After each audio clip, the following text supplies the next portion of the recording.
Alhamdulillah, wa salatu wa salamu ala rasulillah, wa ala alihi wa sahbihi ajma'in. Frères et sœurs en islam, assalamu alaikum wa rahmatullahi wa barakatuh. Et tout d'abord, avant qu'il nous commence les sessions de Fatwa Series, et les bons qui nous fait nos bonnes frères, nos bonnes sœurs, comprend que nous faisons beaucoup de questions qui ont en relation avec Ramadan, Zakat, Fitr, etc. qui nous pas réussi à répondre à toutes ces questions-là. Mais nous pouvons mentionner, veut dire, chaque Fatwa Series, c'est une bonne question à titre d'information, Inch'Allah. Question suivante, question numéro 1 plutôt. Est-ce que besoin faire le niyat avant de faire wudu? Alors, l'opinion plus authentique, c'est que wudu, c'est un ibada, c'est un acte d'adoration. Alors, le prophète sallallahu alayhi wa sallam fait dire innamal a'malu binniyat. Toute bonne action, est validée par l'intention. Alors donc, basons-le là, l'intention d'un wudu est nécessaire. Avant qu'un dimoun fasse wudu, il fait sur l'intention. Et l'intention ici, c'est veut dire c'est conscience, décision pour faire quelque chose, décision pour faire wudu et au conscient qui fait on peut faire ça wudu là. Ça c'est l'intention, non pas récit de bonne phrase. Question suivante. Après, nous finissons lire Daroud Ibrahim et Bandoua qui nous habituent lire. Est-ce qu'il est capable lire les autres doigts, par exemple, doua Rabbana Atina Fid Dunya, etc., de la part de nos frères Sheikh Zahid. Bien sûr, il y a plusieurs bonnes hadiths, plusieurs bonnes versions, bonnes hadiths qui rapportés par Ali bin Abi Talib, mais aussi les autres hadiths encore, à titre d'exemple, qui confirment qu'il gagne droit à faire n'importe qui doit en vie. Abdullah bin Mas'ud, radiyallahu anhu, peut dire, que le prophète sallallahu alayhi wa sallam fait dire, idha qa'adtum fi kulli rak'atayn, quand vous finissez assisé, veut dire, position assise à la fin. Quand je peux faire sur la dirakat par exemple, faqulu at-tahiyyatu lillah, lire at-tahiyyat jusqu'à la fin. Ensuite, Rasulullah sallallahu alayhi wa sallam dit thumma liyatakhayaru min ad-du'a ma a'jabahu ilay. Ensuite, il choisit n'importe qui doua qu'il a envie de lire, qui veut dire qu'il peut choisir n'importe qui doua qu'il a envie, qu'il fait lire. Ce hadith ça trouve dans An-Nasa'i. Alors donc ça lui confirme que nous sommes capables de lire n'importe qui doua qui nous envie, après qu'il nous finit lire At-Tahiyyat, doua Ibrahim, Salam lo Rasulullah sallallahu alayhi wa sallam, nous sommes capables de faire n'importe qui doua. Mais parmi tout ban doua qui nous sommes capables de lire, il y a un qui est obligatoire. Le prophète sallallahu alayhi wa sallam dit, avant qu'il nous fasse salam, qu'il nous cherche protection. Ça veut dire que c'est un load. Contre quatre choses. Allahumma inni a'udhu bika min adhab jahannam, wa adhab al-qabri, wa min fitnati al-mahya wal-mamat, wa min sharri fitnati al-masih ad-dajjal. Alors donc, de chercher protection, nous dit Allah, protège-nous contre punition d'enfer, punition qabar, contre l'épreuve de la vie et la mort, et aussi contre les épreuves de Dajjal. Alors donc, tentation de Dajjal. Ça, c'est obligatoire. Nous sommes capables de faire les autres doigts dans une forme surérogatoire, qui n'est pas obligatoire. Nous sommes capables de lire les doigts qui nous envie. Question suivante. Salam alaikum. Est-ce qu'il pour Zakatul Fitr, nous sommes capables de sendre l'argent à une association pour lui acheter ration, lui partager, ou bien m'obliger à acheter ration là directement et partager, vu que Zakatul Fitr nous tient en forme de nourriture, pas l'argent. Oui, l'opinion plus authentique, qui majorité ban ulama là, c'est que Zakatul Fitr nous donne en forme de, veut dire nourriture, pas l'argent. Est-ce qu'il donne ban société l'argent là pour veut dire tia zakat, tia sadaqatul fitr? Alors obligé bien. Et il y a une société qui peine à connaissance. Et il y a une société qui a la tête ban djibon qui peine à connaissance, c'est ban jahil. Je ne pas comprendre même comment tia zakatul fitr. Alors qui je te fais? Soit qui il y a beaucoup de sociétés qui partent zakat, l'argent resté. Zakatul fitr ban djibon resté. Et il y a une société qui oublie tia zakat.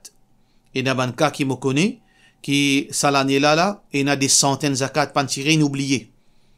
Et il y a une société aussi qui ne dit pas comprend, Zakatul Fitr pour chaque personne à peu près 5,5 livres du riz par exemple. 5,5 à 6 livres du riz. Alors, société là qui les fait, ils ramassent tout du riz ensemble, les partagent, les distribuent. Finalement, un djimoun est capable de gagner 2 livres du riz, un autre djimoun gagne 1 livre du riz. Ça, c'est pas principe de Zakatul Fitr. Et si une société, il peut prendre sa Zakatul Fitr, il peut tirer comment le prophète sallallahu alayhi wa sallam fait enseigner. Chaque personne sur Zakatul Fitr, par exemple 200 roupies, il peut tirer 6 livres du riz pour chaque personne. Alors donc, s'il peut donner la case et dans 5 dimoun misère, il peut donner 6 fois 5 livres du riz. Là, oui. Là, dans ce cas, au capable. Ça veut dire, vous avez vérifié bien qui est une société au pays quitte ou l'argent. Est-ce qu'ils ont la connaissance ou bien est-ce que ça une société là, il y a un dimoun qui advise qui a la connaissance. là où donne au zakatul fitr là-bas, sinon ou besoin faire bien reste vigilant qui attention au zakatul fitr pas compter. Question suivante. Quand est-ce qu'il besoin lier namaz sabina? Alors moi fin vérifier Coran, moi pas trouve aucune place qui est une salat qui appelle sabina. Et moi fin vérifier le hadith aussi, moi pas trouve aucun hadith qui est une salat qui appelle sabina. Apparemment, il y a un qui invente une salat qui appelle Sabina, qui fait dans la nuit pendant Ramadan. Et salat de Ramadan, Qiyamul Layl. Qiyamul Layl, nous appelons Tarawih, nous appelons Qiyamul Layl, nous appelons Tahajjud, nous appelons Witr, c'est la même chose. Avec certains petits détails, le nombre, la façon de faire, mais sinon c'est Qiyamul Layl. Mais salat Sabina, je ne pas connais, et surtout que apparemment, Salat Sabina, c'est une série de bonnes rakats qui certainement djibun faire pendant la nuit. Je essaie de terminer le Coran dans une nuit. Alors, donc, lecture Coran, 30 jours dans une seule nuit. Alors, donc, c'est pas lecture Coran parce qu'il est impossible pour un djibun, dans quelques heures, si nous finissons faire Tarawih et nous commençons, veut dire par exemple, 11h à soir jusqu'à 4h, il est impossible pour un djibun terminer 30 jours dans sa 5 heures de temps là. 5 heures de temps, maximum qui est capable de lire, si est capable de lire un seul trait, c'est 10, 12, 13. Mais pour lire 30 jours dans 5 heures de temps, 6 heures de temps, il est impossible, à moins qu'il ou sauter, à moins qu'il ou falsifier le Coran, là, qui est capable de faire ça quelque chose là. Ça, c'est une quelque chose qui n'est pas d'après l'enseignement du prophète sallallahu alayhi wa sallam. Question suivante. Salam alaikum, comment une madame qui dans son iddat besoin faire id? Si ce garçon il invite lui, ce garçon reste dans même la cour, mais il peut recevoir un invité. Madame là, est-ce qu'il gagne droit aller? De la part de nos frères Moto, de nos sœurs Moto Hassana.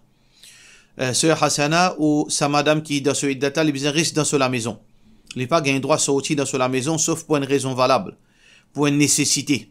Alors, il n'y a aucune nécessité qui a accueillir un invité ou bien là-bas.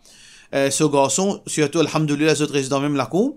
Je t'habite dans même la cour, garçon là capable de manger, capable de faire 10 monde venir visiter dans la case, il n'est pas besoin de sortir à l'autre côté parce qu'il est contredit adab, iddat, quand un 10 monde sont mis mot. Question suivante. Est-ce qu'il y a besoin de zakat le bijou qui pan metté pour un an ou bien le tout bijou qui est un 10 monde un an? Servi pas servi. Zakat le bijou, il n'a rien à faire avec servi, pas servi, 1 an, 2 ans, 10 ans, il n'a rien à faire avec ça. Ça, c'est une question qui n'a aucun fondement dans la religion.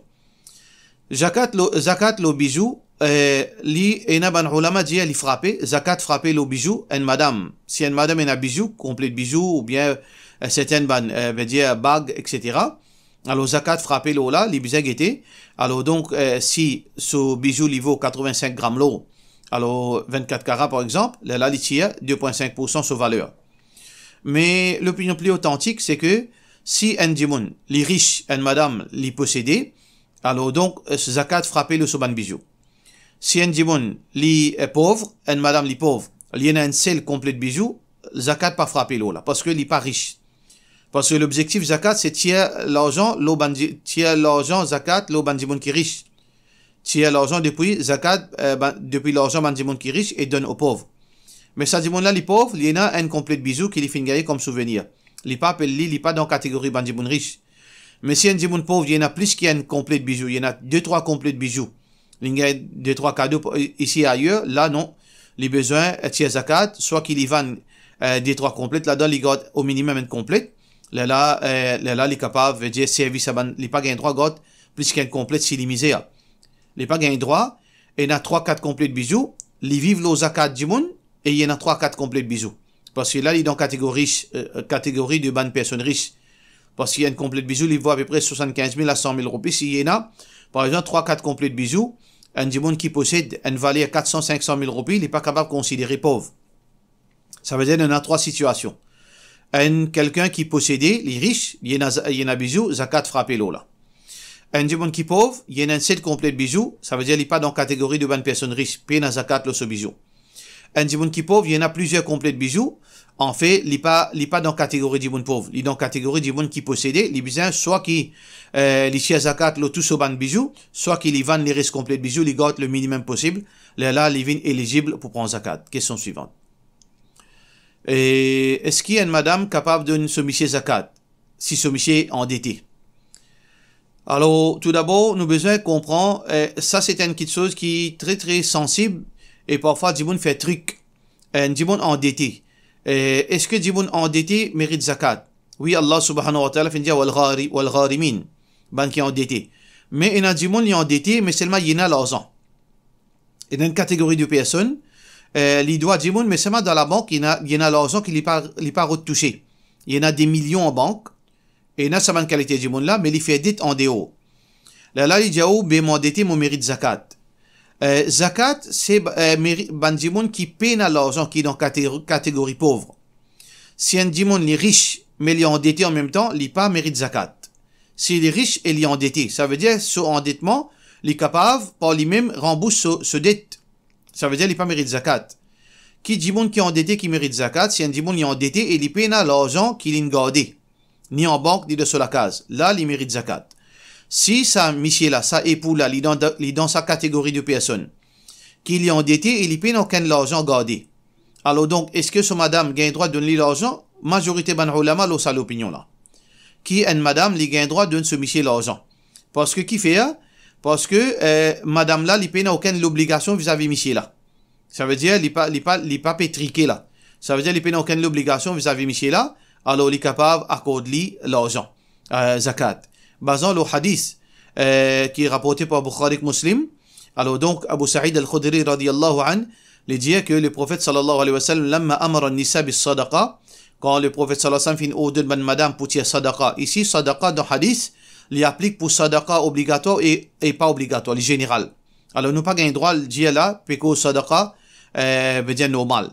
Général, nous prenons dans le sens général. Quand le prophète sallallahu alayhi wa sallam fait une ordre de madame pour tirer zakat et les autres sadaqa, جاءت زينب امرأة عبد الله بن مسعود.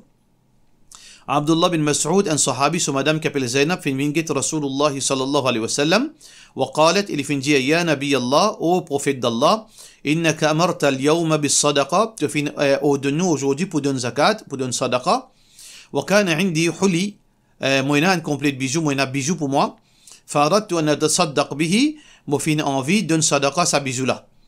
فزعم ابن مسعود فين بريتون أنه وولده أحق من أن تصدقت به عليهم. Alors ce monsieur peut prétendre, mon monsieur peut prétendre que lui, monsieur là, et ce garçon, plus mérite zakat de son madame. Alors Rasulullah sallallahu alayhi wa sallam qui se vient le prophète sallallahu alayhi wa sallam fin dire, فقال النبي صلى الله عليه وسلم صدق ابن مسعود fin cause vrai. زوجك وولدك أحق من أن تصدقت به عليهم. Tes messieurs et tes enfants plus méritent qu'ils te donnent te sadaqa, qui veut dire qu'ils te zakat et te sadaqa. Ça veut dire, basant là, un hadith authentique, que une madame lui gagne droit de donner ce monsieur zakat si ce monsieur pauvre. Peu importe dans quelle façon il est pauvre, il gagne droit de prendre ce zakat. Question suivante.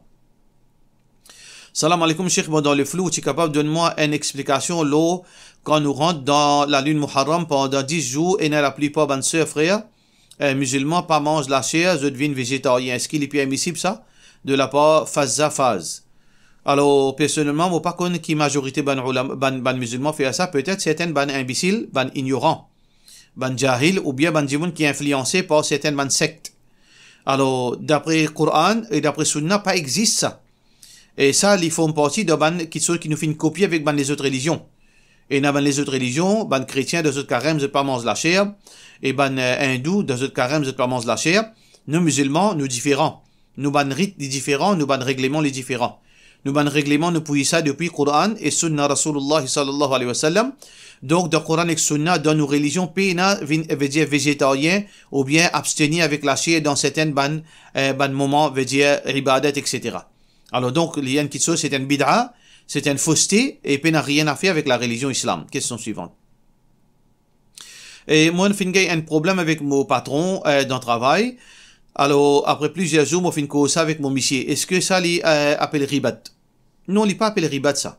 Si vous pouvez faire une complainte, si vous pouvez mettre un djimoun en garde, complainte, les pas tombe dans la catégorie ribat qui finit défendre le Coran. Quand Allah subhanahu wa ta'ala peut dire, wala yaghtab ba'dukum ba'da. N'a pas cause chacun en a le calomnie. Ou bien, veut dire, faire ban potin, etc. Mais, ici, ça qui, pour autant, c'est que, il y a une situation exceptionnelle qui n'est pas font partie dans sa restriction-là. Par exemple, on peut dénoncer un djimoun, on peut mettre un djimoun en garde, on peut expliquer au problème, aux victimes quelque chose, on peut aller devant la cour, on peut faire complainte pour voisin, ou bien on peut donner des détails concernant un djimoun qui est un danger public. Tout ça là, il n'est pas ribat qui défend et l'est autorisé si l'intention c'est que pour trouver une solution, ou bien pour exprimer, pour donner support avec quelqu'un, ou bien pour exprimer au problème pour gagner quelques soutiens. Alors donc, dans ce cas, il n'y a aucune quelque chose qui est haram dans ce que vous faites faire. Question suivante. Pour la Noël, il y a organise une chose qui s'appelle Secret Santa. Alors donc, oui, ça veut dire tout ban employé, je te mets comme si je te regroupe ensemble, je te ban cadeau. Là, chacun donne chacun cadeau. Ça, c'est un bid'a et c'est une petite chose qui est haram parce que tashabbuh bil kuffar. Ça, c'est une petite chose qui, tout d'abord, la Noël, il n'est pas font partie dans la religion musulmane. La Noël, c'est une fête qui base sur la mécréance, le kufr et shirk. Parce que la Noël, c'est, chrétien peut fêter naissance une divinité, de bon Dieu, ou bien les enfants bon Dieu. Pour nous musulmans, Allah subhanahu wa ta'ala, il n'a pas fait une prendre naissance et il n'a pas fait une donner naissance. Alors donc, Isa alayhi salam, qui je t'appelle Jésus, c'est le messager d'Allah. Il n'est pas ni garçon Allah, parce qu'Allah n'est pas un garçon. Alors donc, ça c'est un blasphème. C'est-à-dire, faites ça, la Noël là, c'est une action qui est considérée comme mécréance. Bon, pas beaucoup d'ulama. Nous n'avons pas gagné droit. Faites ça, action là. Et si nous pouvons croire dans croyance chrétienne. Mais si nous pouvons faire ça dans une forme culturelle, il reste toujours un grand kabira, un grand péché. Alors donc, invente un autre fausseté ou un autre fausseté. Secret Santa, c'est une invention qui base d'une autre invention. La Noël, c'est une invention. Secret Santa, c'est une invention ou une autre invention. Alors au minimum, c'est un grand péché, c'est une fausseté. Et le prophète sallallahu alayhi wa sallam dit وَمَنْ تَشَبَّهَ بِقَوْمٍ فَهُوَ مِنْهُمْ. C'est lui qui imite un peuple, il est parmi lui le jour du Qiyamah. Alors donc, les haram, on n'a pas gagné droit, participe dans sa bonne histoire, bonne quelque chose qui fausse là. Question suivante. Salam alaikum, moi Tifi, une mariée avec mon cousin, avec mon cousin, mon mamou ce garçon. Ça veut dire, au cousin, motifi une mariée avec mon cousin, c'est-à-dire mon mamou ce garçon. Mon cousin veut dire il n'est pas mon mahram. Astia là, il fait une vie de mon gendre. Est-ce qu'il est mon mahram Astia? Est-ce qu'il m'a gagné droit voyager avec lui de la part de nos sœurs Samira Zainab et Abu Bakas? Oui, au cousin, il n'est pas au mahram. Alors donc, si Astia au cousin qu'il n'est pas au mahram normalement, s'il vient marier avec une fille et donc il vient au gendre. Du moment qu'il finit marié avec une fille, il finit au mahram, ou gagne droit à voyager avec lui, puis il n'a aucun mal. Question suivante. Est-ce qu'il est vraiment le meilleur qui, quand nous fait un namaz sunna, nous fait 2 pardés? Par exemple, 4 rakats avant Zohar, 2 rakats, 4 sunnat muakkada, est-ce qu'il nous fait 4 un seul coup, ou bien nous besoin faire 2 pardés? Qui fait mentionne les 4 rakats et non pas 2 rakats, de la part de nous c'est Nabila. En général, tout bon salat, 2 pardés. Après, là, Allah subhanahu wa ta'ala fait une fière ban salat faraz, Zohar 24, et donc Asar 24, et Isha 24, etc. Pour Nafil aussi, pareil, le principe veut dire original, c'est que ban Nafil fait 2 pardés. Mais seulement, il y a ban Nafil qui nous capable, optionnel, nous capable faire 2 pardés, nous capable faire 4 à la suivre. Par exemple, Sunnat Zohar, nous capable faire 2 pardés, et nous capable faire 4 à la suivre aussi. Tous les deux, fin pratiqués par ban Sahaba. Et aussi, 4 rakats, Asar aussi, pareil, nous capables de faire les 4 simultanément, nous capables de faire les 2 pardés. Et aussi, nous avons 4 rakats après Salatul Isha, et ça, d'après Hadith Rasulullah sallallahu alayhi wa sallam, nous capables de faire les, nous supposons faire les 4 à la suivre. Ça veut dire, tous les 2 variations, il y a. En général, tout ban nafil sunna les 2 pardés, mais exceptionnellement, il y a ban salat nafil qui nous fait les, optionnellement, 2 pardés ou bien 4, Et na salat nafil nous fait 4 à la suivre aussi. Tous les deux versions existent dans Sunna. Question suivante. Si imam peut faire salam en disant assalamu alaikum wa rahmatullah, est-ce que musalli gagne droit de dire assalamu alaikum wa rahmatullahi wa barakatuh? Ou bien il a besoin de dire pareil comme un imam? Préférablement, il reste dans la limite. Assalamu alaikum wa rahmatullah. Si imam finit ça, ou dire assalamu alaikum wa rahmatullah. Mais seulement si vous finissez assalamu alaikum wa rahmatullahi wa barakatuh d'une façon occasionnelle, ou pas faire ça avec l'habitude, pas aucun mal. Mais si un dimon, à chaque fois qu'imam dit assalamu alaikum wa rahmatullah, il dit assalamu alaikum wa rahmatullahi wa barakatuh, là il peut faire une petite chose, faudrait nous guetter est-ce que ban sahaba fin faire ça? Est-ce que le prophète sallallahu alayhi wa sallam autorise qui à chaque fois qu'imam dit assalamu alaikum wa rahmatullah nous fait aller, préférablement nous évite ça, attention à tombe dans une petite chose qui paye non. Mais ce qui est réel, si quand imam parfois il dit assalamu alaikum wa rahmatullah, maman fait assalamu alaikum wa rahmatullahi wa barakatuh, est-ce qu'il m'a fait contredire imam? Non, moi pas fait contredire imam, si moi peut faire aller rarement, parce que contradiction imam est dans veut dire mouvement de la salat, dans la pratique de la salat, pas dans parole. Parce que parfois arrivé imam il y a une autre surah dans namaz zuhar asar et moi pas dire moi peut lire une autre surah. Par exemple, le premier rakat, imam peut lire suratul Fatiha avec, par exemple, Wad-Duha.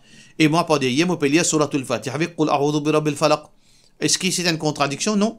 Parce que ça, l'IP n'a rien à faire avec contradiction. Contradiction, c'est quand imam peut faire ruku, moi, encore debout. Quand imam peut faire sijda, moi, encore de ruku. Ou bien quand imam peut faire salat debout, moi, je peux préciser pour non rien. Ou bien quand imam peut faire salat en position assise, moi, on peut débouter. Là, pas gain droit.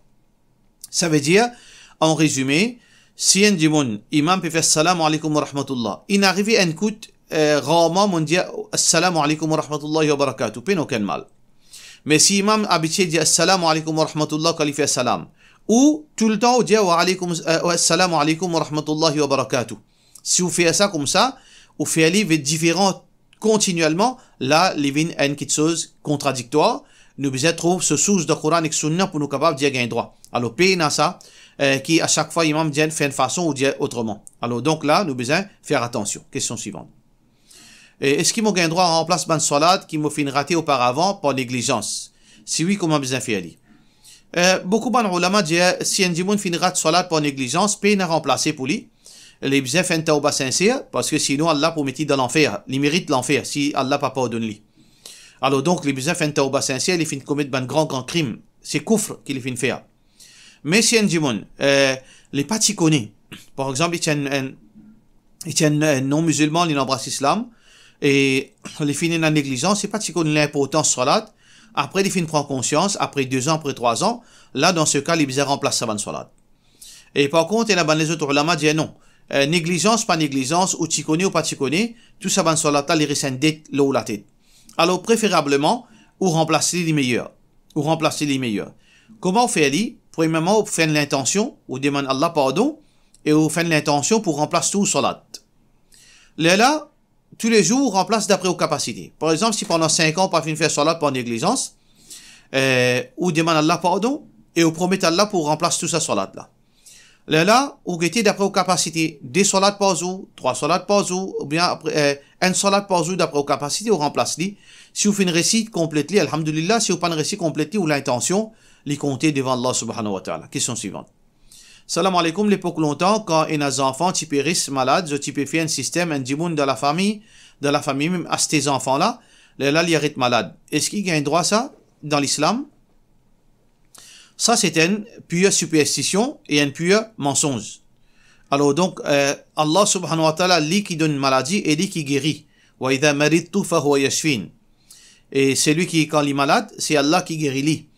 Et Allah subhanahu wa ta'ala fait montrer un moyen qui nous gagne guérison, soit à travers la médecine, soit à travers récitation, verset Coran, et aussi à travers médecine prophétique. C'est de cette façon qu'il nous gagne la guérison par la grâce d'Allah subhanahu wa ta'ala. Mais à certains enfants, enfants, ça c'est une culture jahiliyat qui n'a rien à faire avec l'islam, c'est une fausseté. Même si un démon il pense il finit bien, ça pas fait une fausseté vin vrai. Si un démon il finit pas souffrant côté un russe et il a guérison, est-ce qu'il russe là il vient bon Dieu? Est-ce qu'il russe là il a un pouvoir divin? Non. Ça c'est une coïncidence ou bien punition d'Allah. Appelle ça stidraj. Quand on met l'esprit d'une fausseté, Parfois, Allah punit de sa façon-là, il fait ça avec une vraie pour comme punition. Alors donc, tout ça là, c'est manifesté. Reste loin avec ça. Nous disons les bases le Coran et que Sunna Rasulullah sallallahu alayhi wa sallam n'est pas base le ban hiyassé ou bien l'expérience. Nous faisons qu'Allah subhanahu wa ta'ala donne nous la compréhension. Wassalamu alaikum wa rahmatullahi wa barakatuh.